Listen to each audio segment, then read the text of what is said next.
எம்மக்களுக்கான அரசியலையும் அந்த வெற்றியையும் யாராலும் தடுக்க முடியாது.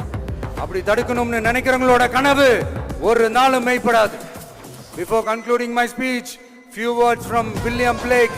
Men may come, men may go, but I go on forever.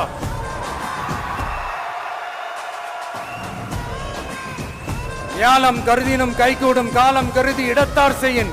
ஏற்ற காலத்தையும் இடத்தையும் அறிந்து ஒரு செயலை செய்தால் பூவுலகம் முழுமையையும் வேண்டினாலும் அது கைவசப்படும் என்ற திருக்குறளுடன் என்னுடைய நன்றி உரையை நிறைவு செய்கிறேன். பார்த்துக்கிட்டே இருங்க.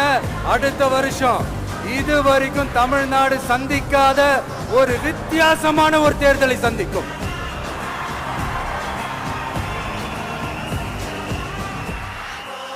ரெண்டு பேருக்கு நடுவுல தான் போட்டியே. ஒன்னு டிவிகே, இன்னொன்னு டிஎம்கே.